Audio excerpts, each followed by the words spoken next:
Dhanyavad sir. A very good evening to the dignitaries on the dais and all the invitees in this center. It is a matter of honor and pride for me to introduce our esteemed guest, Colonel R.S.N. Singh, to this august gathering.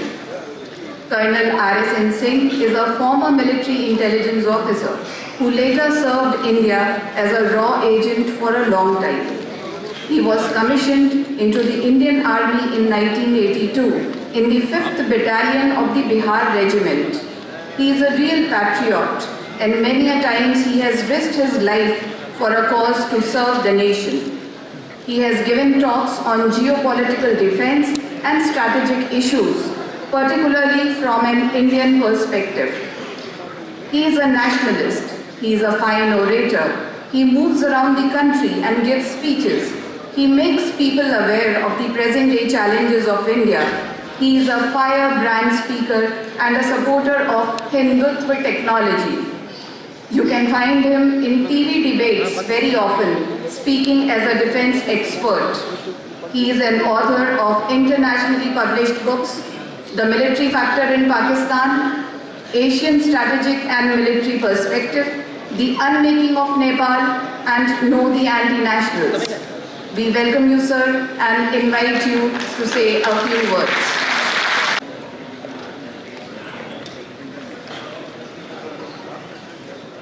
देवियों और सज्जनों, ये दूसरी बार इस सभागृह में मैं बोल रहा हूँ, लेकिन फर्क इस बार यह है कि मैं एक ऐसे समय में बोल रहा हूँ जब इतिहास करवट बदल रही है।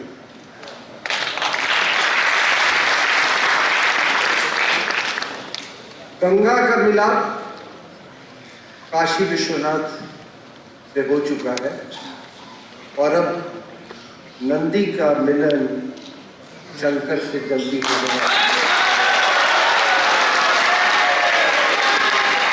और इसके सूत्रधार हरिशंकर जैन जी और उनके होनहार पुत्र विष्णु शंकर जैन जी। तो देवियों सज्जनों, न्यूक्लियर साइंस में एक शब्दावली इस्तेमाल होती है, क्रिटिकल मास। क्रिटिकल मास यानी कि वो मास जहां से चेन रिएक्शन शुरू होता है, जब अणु का विस्फोट होता है, जब अणु टूटता है, तो जब तक क्रिटिकल मास होगा वो नहीं हो सकता है, ठीक है। और उसके बाद वो स्वयं संचालित होता रहता है। इसकी कंट्रोल अलग है। तो अगर हम हिंदुस्तान की क्रिटिकल मास की बात करें तो उसमें काशी, मथुरा, अयोध्या ये क्रिटिकल मास है। और इन तीनों में जो सबसे ज्यादा क्रांतिकारी काम किया है जिन्होंने, वो आज यहां बैठे हैं।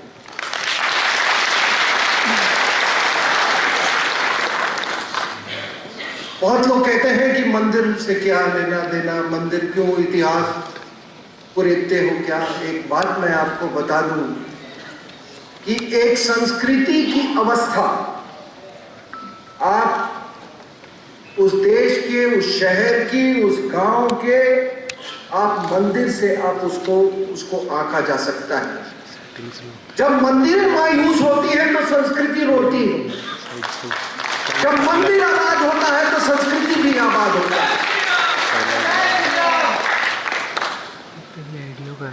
और देवियों और सज्जनों, एक अभी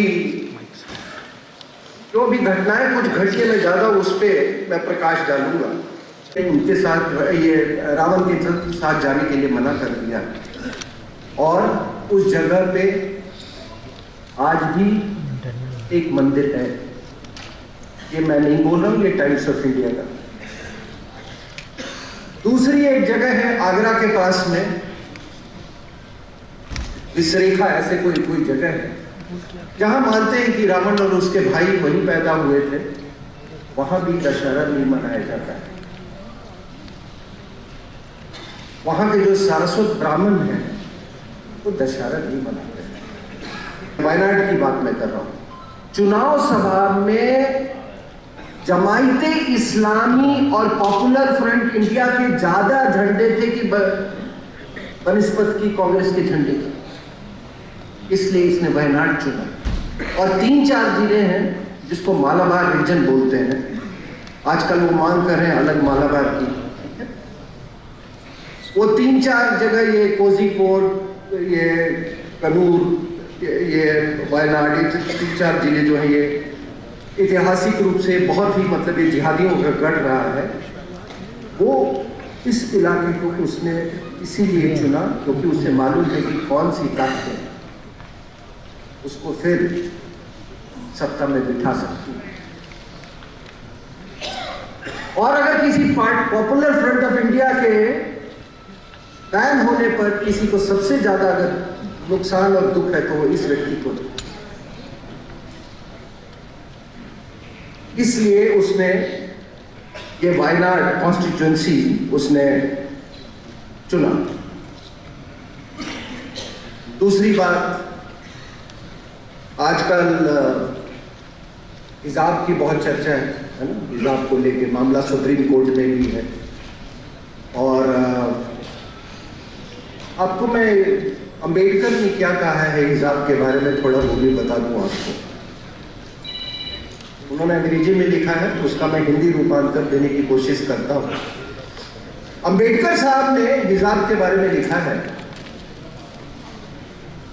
कि ये पर्दा की जो परंपरा है, ये पर्दा की परंपरा बुनियादी रूप से मर्द और औरत की जो वासना की जो भूख होती है उसके संदेह से पैदा हुआ है, उसके संदेह से पैदा हुआ है।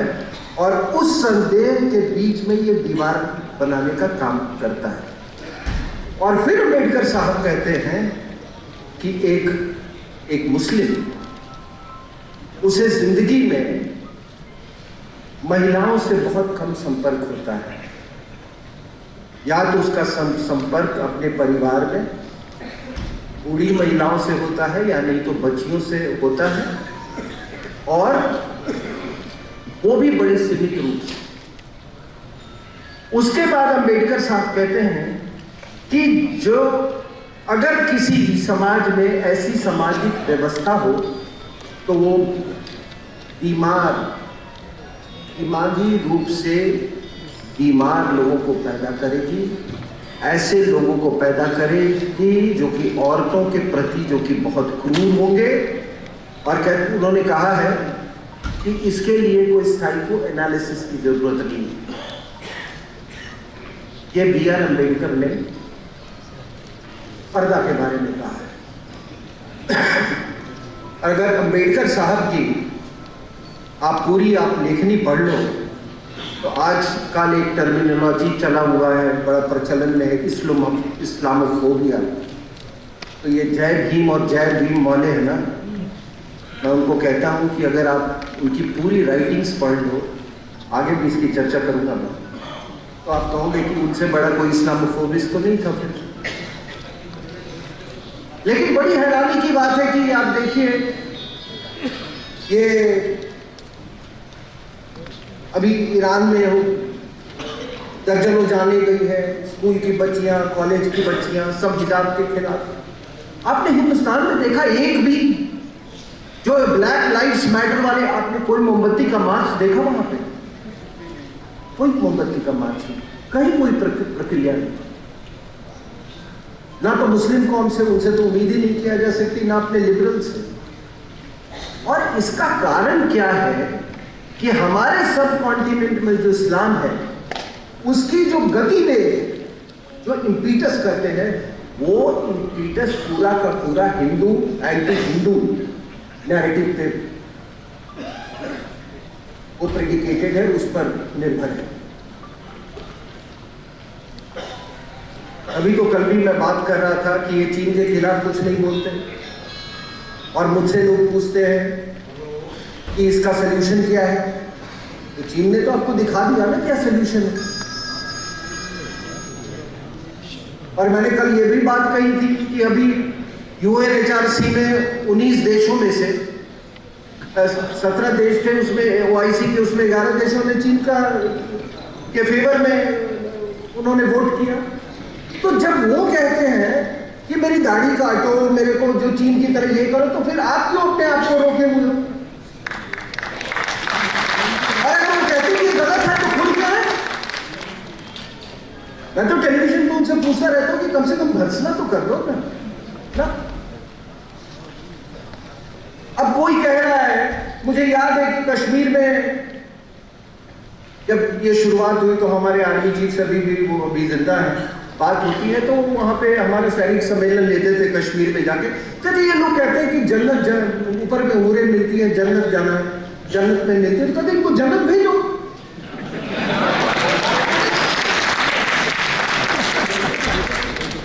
जो जन्नत जाना चाहता है उसको आप भेजो उसको जन्नत।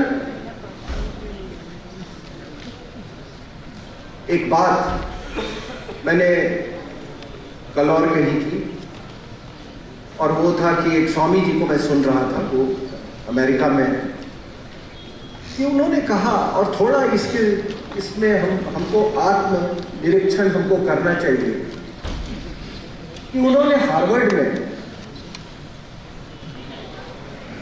कुछ छात्रों से बात किया और कहा कि ये बताओ कि दुनिया के इतने सारे छात्र आते हैं बड़े अलग अलग देशों के, अमेरिकन यूनिवर्सिटी में, कोई दूसरा देश का छात्र अपने मुल्क के खिलाफ, अपनी सरकार के खिलाफ वो कभी भी वो प्रोटेस्ट नहीं करता, लेकिन हमारे हिंदुस्तान में ये लड़के इसमें सबसे आगे, क्योंकि जिस इंफीरियॉरिटी कॉम्प्लेक्स की बात नितिन मल्होत्रा साहब ने की, वो इंफीरियॉरिटी कॉम्प्लेक्स उनको है कि हम कैसे ज्यादा से ज्यादा अंग्रेज दिखे,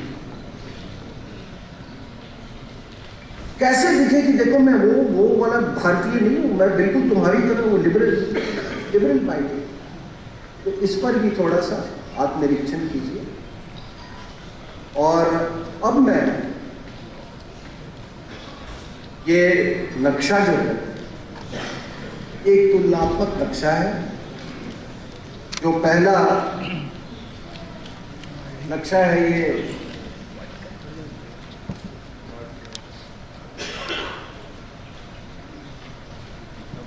ये पहला नक्शा जो है ये 2010 में बनाया गया था, और ये 12 साल के वक्फे के बाद ये वाला जो सबसे लेटेस्ट नक्शा जो दाहिने से।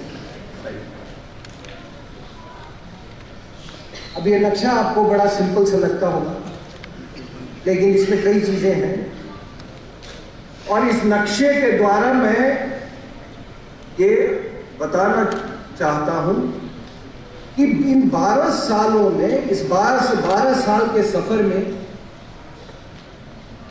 कौन सी ऐसी चुनौतियां हैं सुरक्षा को लेकर जो कि घटी, कौन सी बढ़ी, किस का पार्शियल सोल्यूशन हुआ, हमारे सफलताएं क्या थी, हमारी विफलताएं क्या थी। अगर आप फैक्ट्स के ऊपर में जाएं तो ये दोनों में समानता है, दोनों जो बेसिक जो बुनियादी जो तथ्य हैं वो तो एक ही रहेंगे कि आपके 15,200 किलोमीटर बॉर्डर है, 700 किलो 7,500 किलोमीटर कोस्ट लाइन है, ठीक है। ये जो आप देख रहे हैं, उस समय मैंने एक लाइन इलाहाबाद से नीचे मैंने ड्रॉप की थी, इसको मैंने इंडियन फॉल्ट लाइन बोला था, कि इसके पश्चिम की तरफ जो विकास का दर था कहीं ज्यादा था और पूरब की तरफ कम था। ये 2010 की बात कर रहा हूं। ये जो आप देख रहे हैं उस समय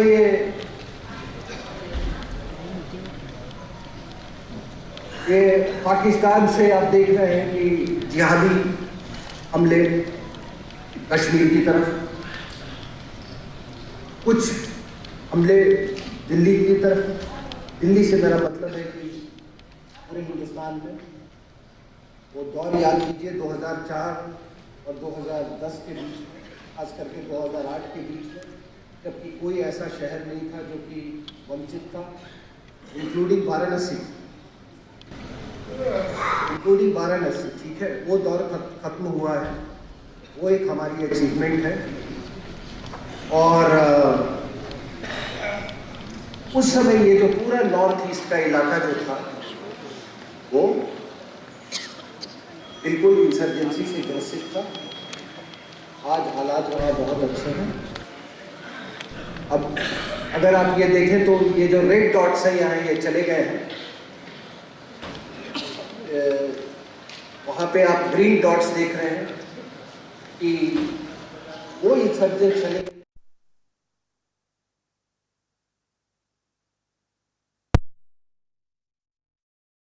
वाली बात क्या है, ये जो देख रहे हैं, ये जो कॉरिडोर है, इसको हम तिरुपति टू पशुपति कॉरिडोर बोलते हैं, ये नक्सलाइट कॉरिडोर।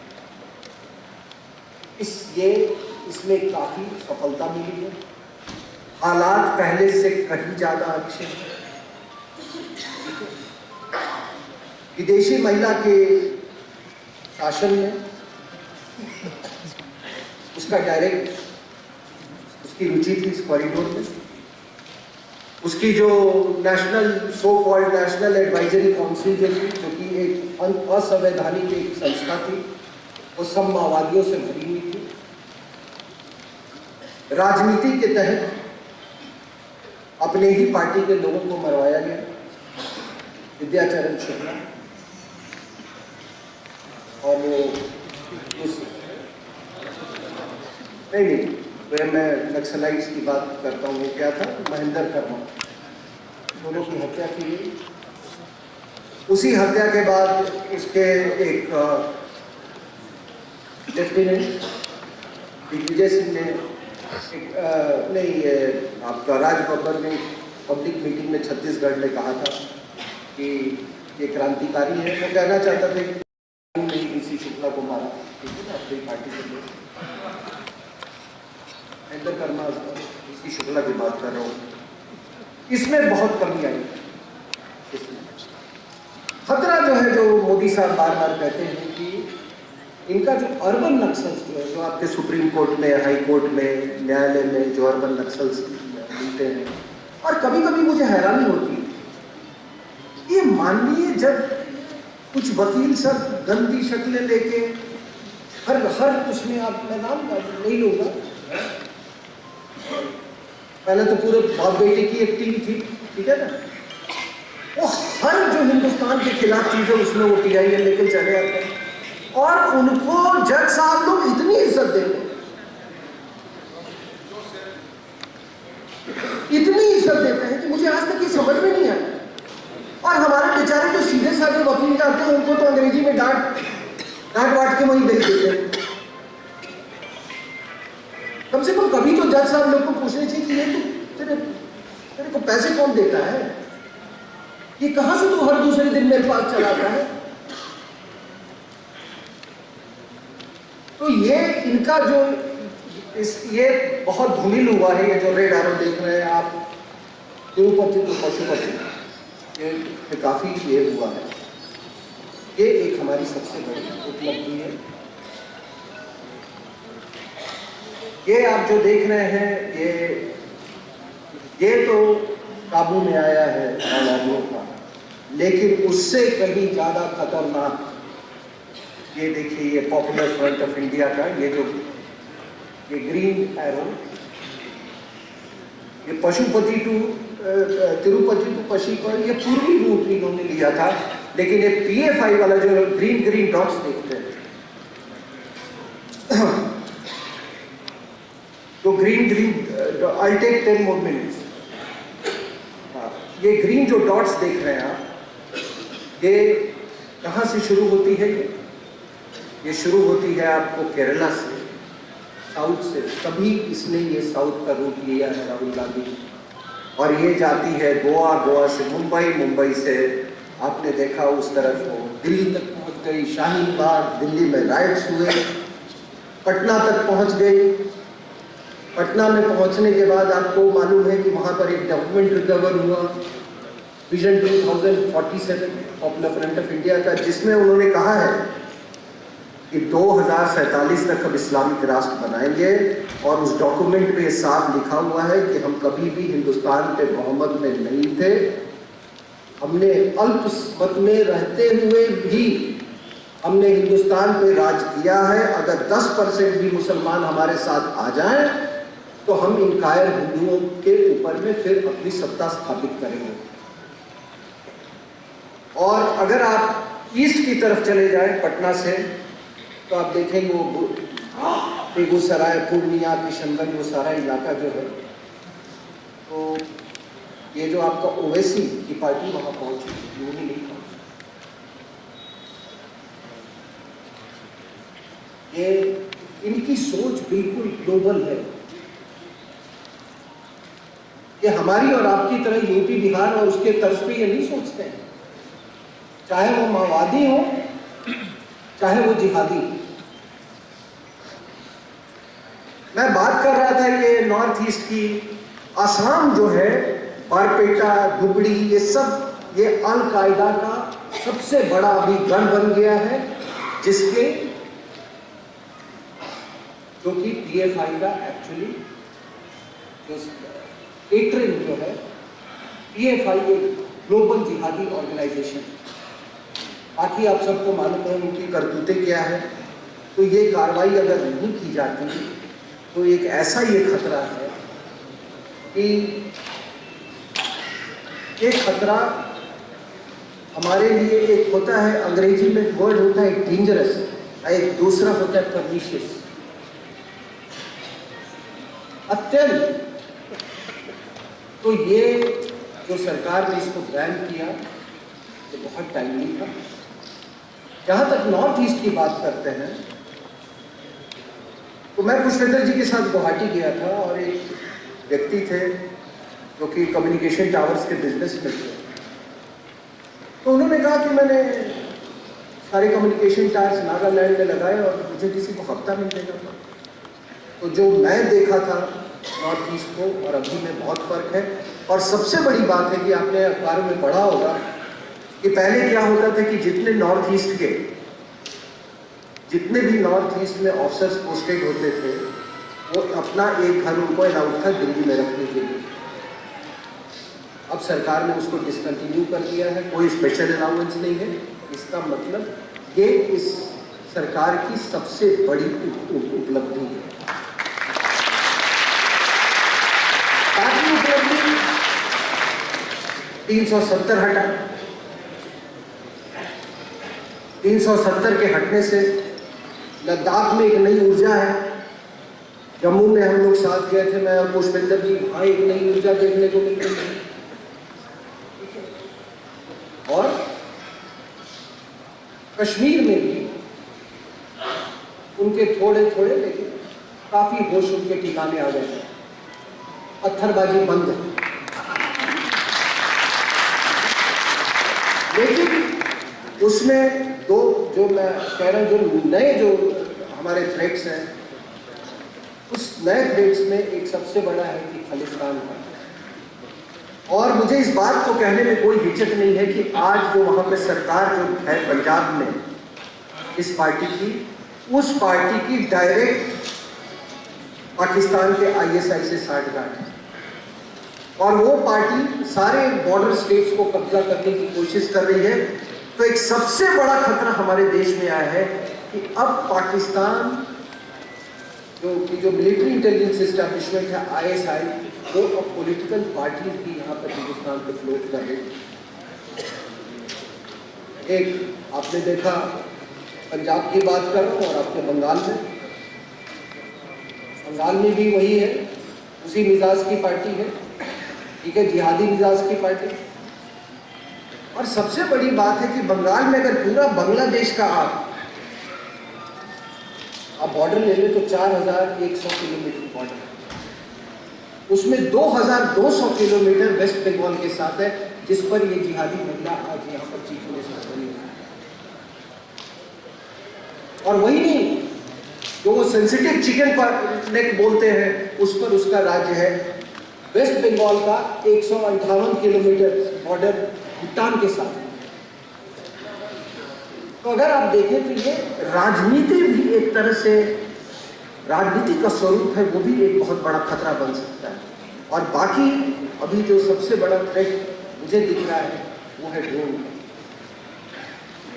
जो फेंसिंग लगी थी, मैं पंजाब में उस समय भी मैंने अपनी सेवाएं दी थी, जहाँ पे जब बॉर्डर फेंसिंग नहीं था। आज वो सेवाएं जो हैं वो बॉर्डर फेंसिंग के बाद भी किया, लेकिन आज लगता है कि ड्रोन के कारण जो एक डिटरेंस था, एक बाधा जिस स्तर की थी, वो बाधा में कमी आई है।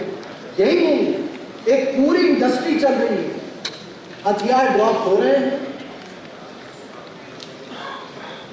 हथियार ड्रॉप हो रहे हैं और वो साउथ की तरफ जा रहे हैं।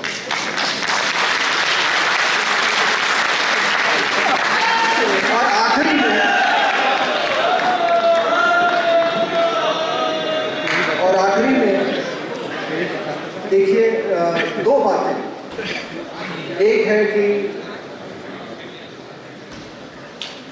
इनका मानना है, हमारे नेशनल सिक्योरिटी एडवाइजर का, कि जिस युद्ध की आप कल्पना करते हैं वो युद्ध के तरीके बदल गए। आज जो सबसे बड़ा जो तरीका है वो है सिविल सोसाइटी को सबवर्ट कर देना, उसकी लॉयल्टी को बदल देना। क्योंकि युद्ध, कन्वेंशनल युद्ध बहुत महंगा है, और जब आपके पाकिस्तान जैसा जिहादी एडवर्सरी हो और कम्युनिस्ट चाइना बैठा हुआ हो, तो वो कन्वेंशनल युद्ध के साथ साथ वो प्रॉक्सी युद्ध भी करता रहेगा। ठीक है। और आखिरी में मैं हमेशा कहता हूं, पहले मैं कहता था कि 3 चीजें सर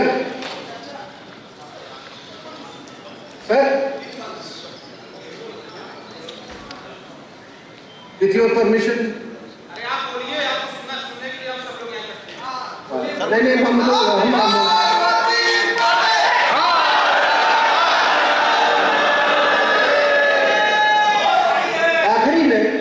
आखिरी में मैं जहां भी पहले जाता था, मैं कहता 3 चीजें हिंदुस्तान को जोड़ती हैं, और वो है संस्कृत, संगीत और साहित्य। अब उसको मैंने 3 से 5 कर दिया। सनातन, संस्कृत, संगीत, साड़ी और साइंस। जो अवैज्ञानिक है वो सनातन हो ही नहीं सकता। और इसलिए मेरी विष्णु जैन साहब से मेरी उनसे गुजारिश है कि अगर आप लोग उम्मीद करते हैं कि विज्ञान के ऊपर में आप अगर आप सोचते हैं कि उनके मन में बदलाव आएगा, वो नहीं, क्योंकि उनकी सोच ही बिल्कुल अवैज्ञानिक है। ये मैं नहीं कह रहा हूँ, अम्बेडकर साहब ने भी कहा था ये बात। और एक पाकिस्तान के बहुत बड़े फिजिसिस्ट हैं परवेज गुडबॉय, उन्होंने भी यही बात कही। कहते हैं कि 75 साल में कोई यहाँ पर विज्ञान का, कहते हैं कि मानसिकता ऐसी ही है कि जब आप मदरसे में पढ़ाते हो वैज्ञानिक रूप में, वही लड़का कॉलेज में, यही बोला, वो कॉलेज में जाता है, यूनिवर्सिटी में जाता है, कहता है भाई आप ऑमलेट भी बनाना चाहते हो तो अंडे को फोड़ोगे ना, तो अंडा तो फूटने ही नहीं देते। तो उनसे विज्ञान का आप कोई उम्मीद ना कीजिए। ठीक है, माननीय न्यायालय इसका जो भी संज्ञान लेगी, हम लोग सब उसी का इंतजार कर रहे हैं। मुझे सुनने के लिए बहुत बहुत धन्यवाद।